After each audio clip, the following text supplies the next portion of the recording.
Hi, everyone. Welcome to our episode 2 of our series, Did Yahweh Make Paul Go Mad? And this episode will be subtitled, How Jewish Scholarly Opinion Exposes Paul's Madness. We're going to look at Eisenman, Schonfield, and the Jewish Encyclopedia today. All right, so hope you enjoy, and we'll begin. This is the verse that triggered all of this thought. Was Isaiah 44, verse 25, actually, but we'll read 24 and 25. This is from the Dead Sea Scrolls, actually scroll 1Q Isaiah. But it turns out everything is identical with both the Masoretic and the Christian sources of the Torah and the prophets. And the only thing different is in the green, where the spelling is slightly different, but it doesn't change the meaning of the words. Okay, so let's begin. Verse 24, Yahweh, your Redeemer, and he who formed you from the womb, says, I am Yahweh, who makes all things, who alone stretches out the heavens, who spreads out the earth by myself. Verse 25, who frustrates the signs of the liars and makes diviners mad, people who have dreams and visions, who turns wise men backward, that means back to the lack of wisdom, and makes their knowledge foolish. That's self-explanatory. Okay, so that's where we got this idea. Where is the evidence that Paul had gone mad? And we showed you in 2 Corinthians chapter 11 and 12 that Paul goes into this panegyric of being boasting. And he says it's all foolishness and it's not from the Lord. And he just can't stop himself. And when you read all of that, you go, there's something unbalanced in all of that. So now we're going to see how the Jewish scholars reconfirm what I said in the prior episode, because they see a similar thing, and not just in those two passages, but in others. So we'll start with Eisenman. He's going to pick out a passage in Galatians. Okay, so this is Professor Eisenman. Now, he's not a practicing Jew, but he is Jewish by background, and that means he's more neutral, at least on this issue of the validity of Paul. And definitely, Eisenman comes to defense of Jesus many times, and he says actually he thinks that Christians are not coming to the defense of Jesus enough to defend him from the accusations that arise out of Paul. So anyway, it's just amazing that you have a man who's just a scholar who just out of his impressions, that's where he stands. So I like him for that reason. He seems to be sympathetic to the cause of Jesus, even though he's not claiming he's a Christian in any sense of the word. Anyway, so he's looking at this verse in Galatians 6:12, verse 13. And then he's just going to even quote just a half of the verse, and it's enough to make him, pause and say, this is a crazy person. So listen to it. They, the Jewish people, want to force you to be circumcised so that they can escape persecution for the cross of Christ. I'm going to pause there and let's see what he's trying to say is, or he's quoting this. What is Paul trying to say? He's trying to say that the only reason that the Jewish people are trying to evangelize them is they feel guilty for having persecuted Jews, instead of they're trying to obey what they perceive as God's law. So he insults the Jewish people even when they're trying to evangelize Gentiles and say, hey, you should be circumcised. And of course, I've said this many times, that Gentiles under the law only had to be circumcised mandatorily in two situations: if they wanted to enter the temple or they wanted to go to a Passover meal at a Jewish person's home. Anyway, so Paul says this, and this reasoning about making people think that the only reason the Jewish people are doing this has nothing to do with their belief and how they interpret their law. It's about how they're feeling guilty out of persecuting Christians, that they're wanting to force circumcision on people. And by the way, they weren't trying to force it on them. They're trying to say it's a command of God in their perception. And so even to this day, some people say all Gentiles should be circumcised. And I say, no, it doesn't say that in the law. So if you just read it, it won't say that. Anyway, so Paul gave a very negative view. And but it still is a nonsensical, right? I mean, they want to force you to be circumcised so they can escape persecution for the cross of Christ. What persecution are they going to be subject to? What, in Judaism? Or by Christians are going to rise up and persecute Jewish people? It's nonsensical. Anyway, so this is what he says. Eisenman. If Paul were not venerated, see here, if Paul were not venerated as a saint by perhaps over half the world, an objective observer might be forgiven for thinking this man is not only unbalanced, but actually mad. So that's are the adults in the room, or the Jewish people, or the Jewish scholars. They can look at Paul objectively while we can't. But that's what you would walk away if somebody's trying to say something nonsensical, like the Jewish people are trying to be forced then to be circumcised so that they can, get rid of this risk of the Gentiles rising up and trying to persecute the Jews for having persecuted the cross of Christ. Yeah. So Eisenman is right. It's a crazy idea, and literally you have to question the person's mental state when they make outrageous claims like that. The next person is Schonfield, who is more of a practicing Jew. And this is at page 3. He has several pages on Paul's mental state, so I'm just going to look at a couple of them. And this is a book from 1997 called Proclaiming the Messiah, The Life and Letters of Paul of Tarsus, Envoy to the Nations. And he talks about here, first of all, and I highlighted it, Paul has problems about the unattractiveness of his appearance. This is his surmise. He does mention that, by the way. People would look at me and they'd be in disgust when they see me in person. I was not like what they expected, and they realize, I have this big pen, but I'm this little person. So he did seem to have a self-awareness or self-consciousness, I would say too. And it says his problems about the unattractiveness of his appearance, his mysticism, partly arising from physical disabilities, possibly epilepsy, led him to these mental states that he's going to talk about here. And then he mentions his inner loneliness. So again, they're psychoanalyzing Paul from afar, and they're seeing reasons he would be have mental depression, if you will. Well, anyway, here is actually a painting meant to be flattering to Paul on the left by Albrecht Durer in 1526 in a larger painting entitled The Four Apostles. And I'll just show you really quick. Here it is. So Paul is being depicted as very tall here, is almost as tall as Apostle John. Here's Peter, who's smaller, and he's the lower in stature. When you'll see the actual people who knew Paul said he was small in stature. And this is Mark over here. So, and when you just cut out this portion with the beard and the crooked nose and the slanty eyes and the bald head, well, that's actually the description that people said who loved Paul, and they just were documenting what he looked like. And this is mentioned in a book. Well, let me go back here. This is in the Harvard Theological Review in an article, Christians Among Jews and Gentiles. A contemporary of Paul's day, in Acts of Paul and Thecla, described him, Paul, as a, quote, man small in stature, with a bald head and crooked legs, with eyebrows meeting in the middle, and a nose somewhat crooked. So this is why Schonfield was suggesting that maybe Paul had this self-consciousness about not looking very attractive. In fact, kind of scary to people when they met him.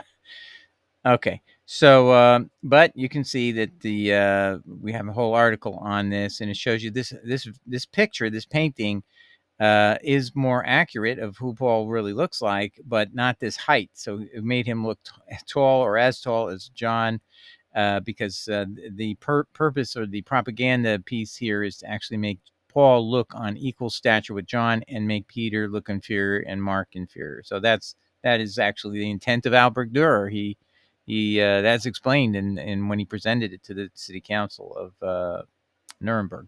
Okay, anyway, so we have a whole video article on that if you want to look that up. Okay, so let's continue.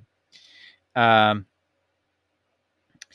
on page 28, the conduct of Paul in his opposition to the follower of Jesus, his personal witch hunt with an insane violence, exhibits all the marks of a period of dementia. All right, so that doesn't seem very calm and rational behavior is what he's saying, and therefore he sort of has a dementia or a loss of his mind, just like King Nebuchadnezzar. And I mentioned that in the last episode, is God did make King Nebuchadnezzar go crazy by basically Nebuchadnezzar was having all these visions. He was a diviner, just like Isaiah says, he turns the diviners mad. So, Nebuchadnezzar is having these visions and so on, and he wants people to interpret them. And God is showing him a punishment that's going to come upon him. He's going to eat grass and he's going to go crazy, and that's his punishment. But if he would turn and repent, he wouldn't have done that. But he obviously didn't listen to Daniel's call for repentance. Anyway, so this is another point where he's making that. Insane violence, dementia, he mentions here. Page 70. Um, he talks about some great shock to the young Saul of Tarsus, partly unhinging his mind. And then it says only severe mental disturbance could have brought on his violent antagonism to the followers of Jesus and induced him, a Pharisee, to seek authority from a Sadducean high priest to conduct a pogrom against the Nazarenes. So what he's talking about here is the transformation of Paul when he was serving the Sadducees makes no sense normally because he's a Pharisee, and the Pharisees want to have nothing to do with the Sadducees, and the high priest's office is controlled completely by the Sadducees, appointees yet of Herod, and yet he's working for them. So he's saying this.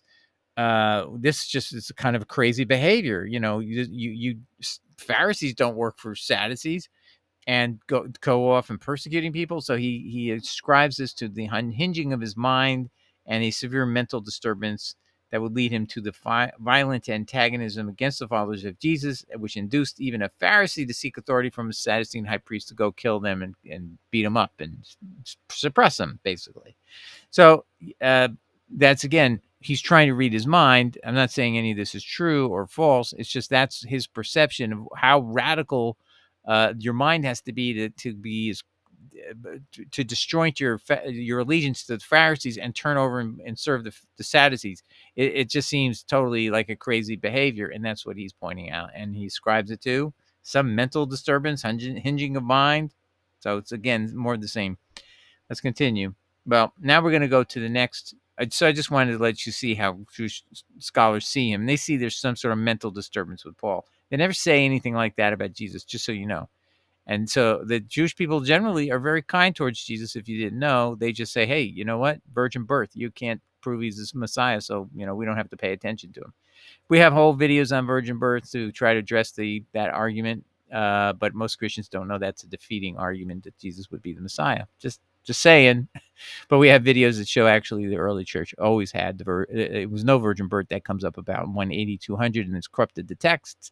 And all the texts before that are basically they attempted to destroy, but they didn't do a good job. And so we find many of them all say Joseph begat Jesus, and there's no virgin birth accounts in the early church. And the opposite was it all happened in the 180s, 200s for some reason. When it was translated, some guy translated it from the Hebrew Matthew into Greek, and he uses the word Parthenos, which means virgin, instead of young woman, and all these things. And then he made up a story that wasn't there to fit the translation he had made of the word Alma, which means young woman. I think this is the way it works, or Petul. I can't remember which it is now. But so he made a mistake.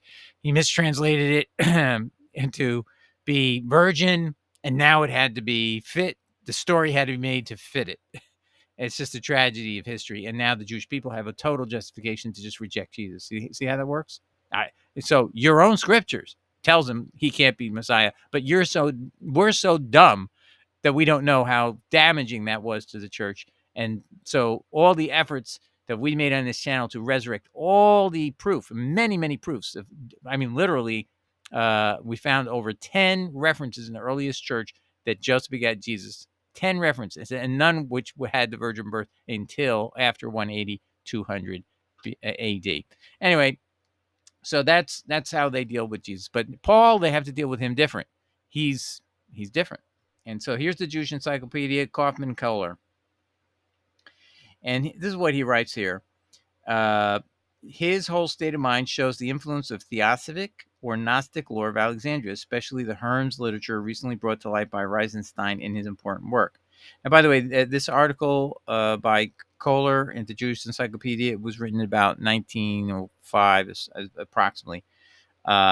Because all his dates, you'll see he'll have a 1904 date, 1899, all that kind of stuff. So you can just piece it together. He's not using any recent scholarship. So this was an article done almost 100 years ago, right? Okay, but anyway, it has some interesting things. He says, hence his strange belief, Paul's strange belief in supernatural powers. Now, I don't think he meant Jewish people believe in God's miracles. So he's not talking about supernatural powers of God, but supernatural powers of people, I think is what he means. in fatalism, in speaking in tongues, 1 Corinthians 12 and 14, and in mysteries of sacraments, Romans 16, verse 25, Colossians 1, verse 26, Colossians 2, verse 2, Colossians 4, verse 3, Ephesians 1, verse 9, Ephesians 3, verse 4, Ephesians 6, verse 19. And that's very important because the idea of mysteries and sacraments and things that make you holy by doing them, that Jesus said only to use the bread and the breaking of the bread to do in remembrance of him, probably only at Passover. But Paul made this institution. It was something that you would do regularly, and you would be literally engaged in a mystery religion type activity. And that's what they're inferring, or that's what they're trying to tell us. And then he says, these are terms, look at this, a term borrowed solely from heathen rites. Yeah. So those words that Paul uses, which we use and our pastors teach us from the pulpit on Sunday when they're handing out the communion, that does not come from Jesus. That words about the mysteries or sacraments, and that's where Roman Catholicism picked it up, but it originated in Paul, and he got it from heathen rites. It's the only place it existed. We need to listen to the Jewish people. That's what I'm trying to tell you. They're the adults in the room who can tell us what was going on because they were it's their country. It's their culture and it's their spiritual life. They keep a record of everything. Let's continue. Now they want to go into epilepsy, and this is important. I don't know that Paul has epilepsy, but all the mental behavior of Paul, they say, fits epilepsy. So let's just listen to them. Again, the adult in the room is not us Christians. We are dumb. We don't know anything because we were divorced from them by a Constantine saying you must in 325 AD he gave an order, you must have nothing in common anymore with the Jews. No more Shabbat. No more Passover. You're going to do it. You're going to worship on the day of the sun. My God, the sun. That's who he is actually worshiping, but not telling us. And the day of, I'm going to give you a day in April. You're going to have to obey. And it just happens to be the mother of the God of the sun. But her name is Easter in Gaelic land. So, he was pulling a wool over our eyes. But that's another story. I digress. Here we go. Epilepsy. There is throughout Paul's writing an irrational or pathological element which could not but repel the disciples of the rabbis. Let me read that one more time. There is throughout Paul's writings an irrational or pathological element which could not but repel the disciples of the rabbis. So the rabbis would have heard this person talking and think he's crazy. Okay, that's what he's saying. Possibly his pessimistic mood was the result of his physical condition. Again, the same thing that Schonfield said, the physical unattractiveness of Paul. In fact, he himself, Paul mentions that people would have when they saw him. For he suffered from an illness which affected both body and mind. He speaks of it as a, quote, thorn in the flesh. Okay, so now they're trying to give it a slight spin themselves. And as a heavy stroke by a, quote, messenger of Satan, 2 Corinthians 12, verse 7. Now, being Jewish scholars, they're not going to dig into the Greek there, but it's angelos satanas. So it's not a messenger. It is an angel of Satan, which often caused him to realize his utter helplessness and made him an object of pity and horror. That's the verse I was thinking of. Galatians 4, verse 13. It was, as Krenkel, blah, blah, blah, German article, has convincingly shown, epilepsy, called by the Greeks the holy disease. Okay, so now epilepsy is where you're going to get people who fall into trances, such like in what we call the gift of tongues, where people fall on the ground, all that. That's what happens to epileptics. And so that's how they're backward deducing that what Paul's gift of tongues with the glossalia and people writhing on the ground, all that kind of stuff, that is coming from epilepsy rather than what other people might suggest is demonic forces. So let's keep reading.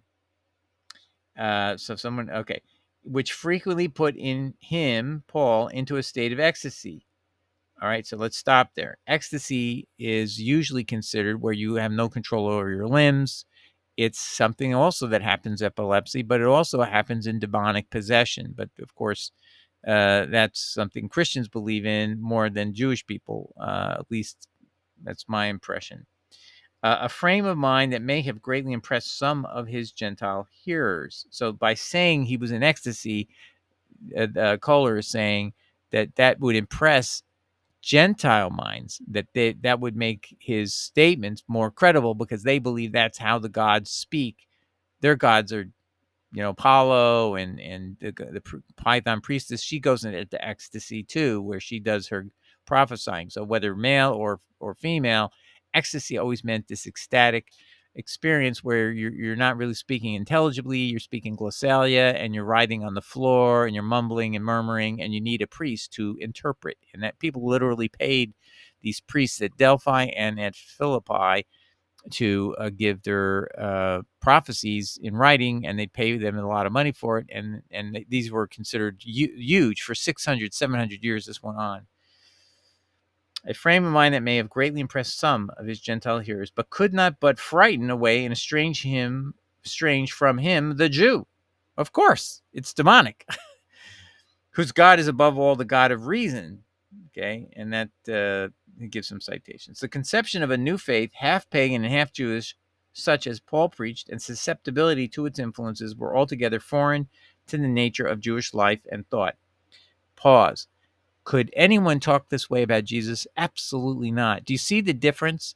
And I think they're being frank, and they're not pulling punches is what's really going on here, but they're not distorting anything, and they're seeing it in the historical context of the time. So this is why they're the adult in the room that we need to consult with. And if you don't have a rabbi you can talk to and find out what they know about what they would say about Paul, then just research what they have to say, and with a grain of salt, because they have their own biases as well. And that's but I always think you need to read these. If I were at the LDS and I'm a Mormon, you know how I would test everything? I'm going to go look at the Bible of the Jews. I would do the same thing with them. I'm not going to trust my church necessarily if I want to test my church, because they're going to have a whole propaganda to convince me that they're true to the God they're professing to believe in, which is the God. They still believe in the God of the Jews, because they have.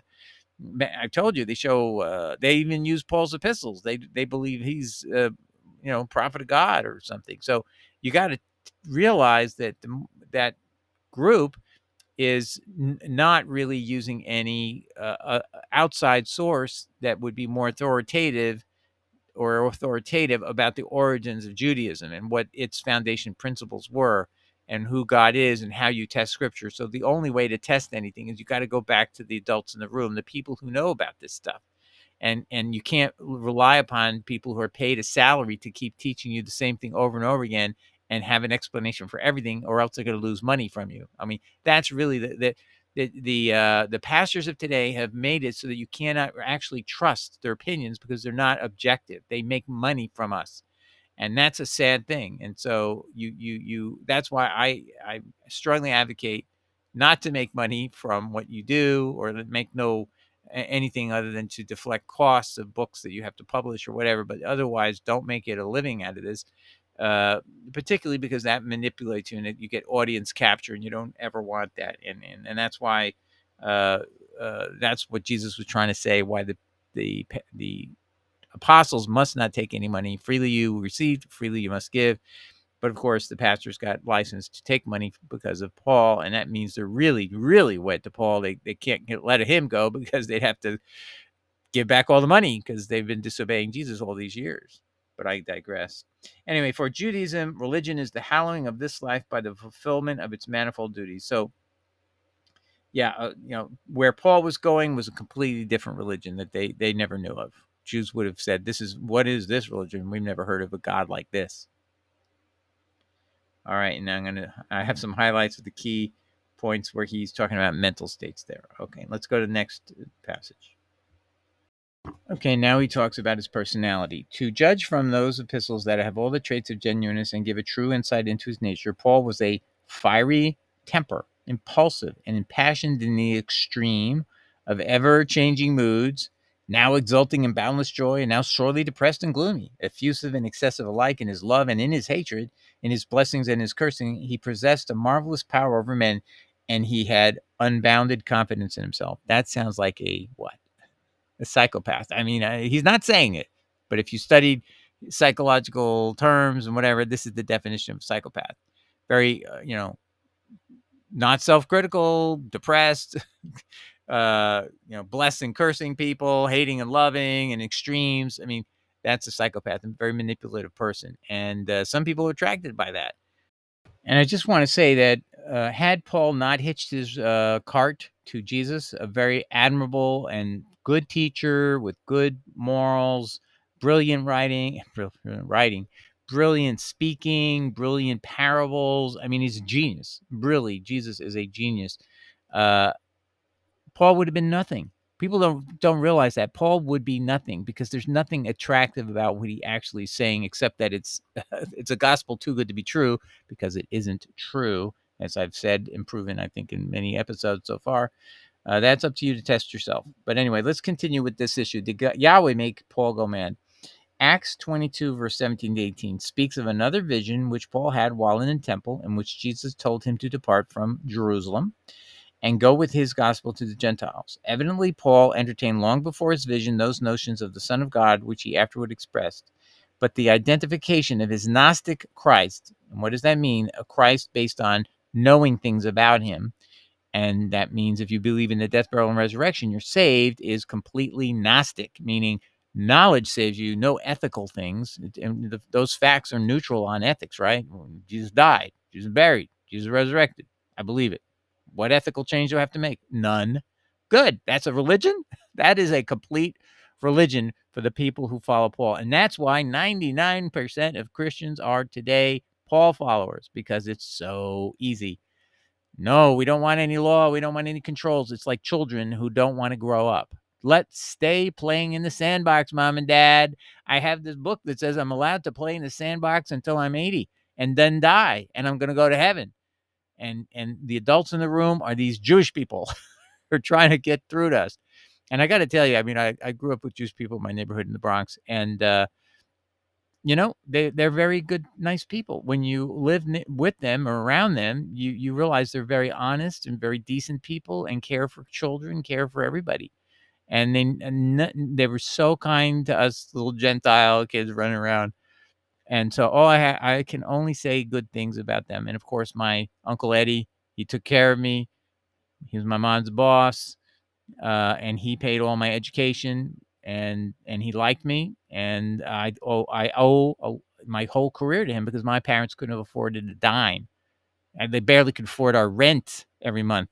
And Uncle Eddie is paying my education to go to prep school, specialist prep schools, and Fordham University, and then go on to be a lawyer, study law, and he paid every dime of it, plus some, to make sure I would go through school. And then later, when I went to the graduation, he said, Doug, I always wanted, the reason why he finally tells me why he's doing all this stuff. He comes to my graduation. That was shocking, because he's a multimillionaire, right? And he comes to my graduation. He tells me, the reason I did this is I was going to go to college. I was going to be a lawyer.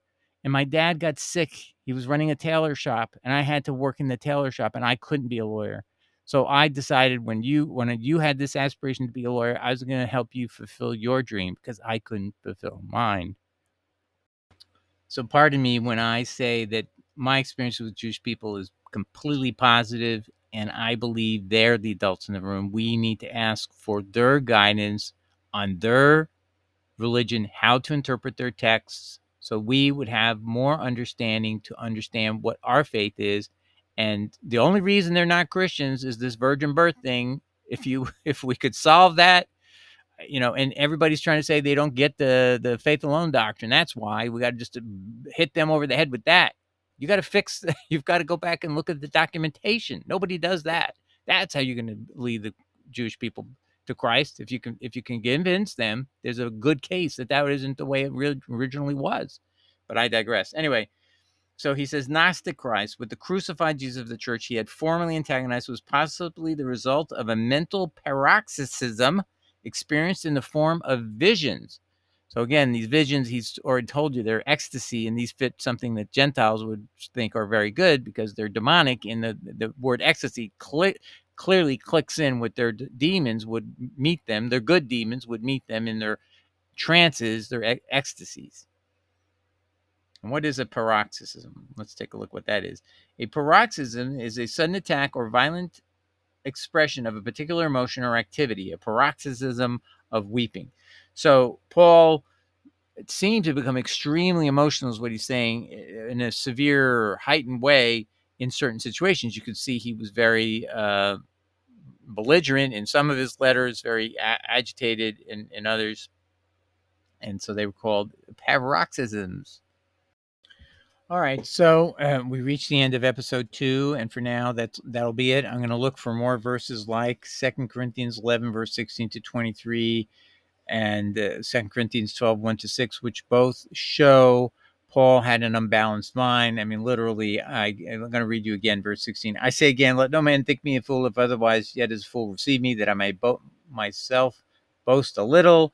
That which I speak, if not after the Lord, but as it were foolishly in the confidence of boasting, and so on and so forth. It just gets worse as you go.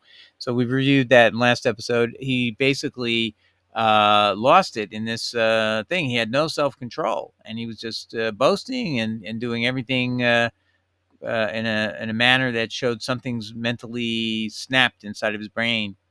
So what caused that? And that fits in with what God Yahweh said. He said, I'm going to do what? Let's go back here just to see what it was. Here it is.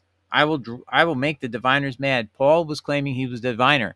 He was somehow channeling information from God Yahweh in the third heaven, but he never quotes Yahweh, he never quotes Jesus in any of his epistles, giving him a new message for all of us. That never happens. Zero.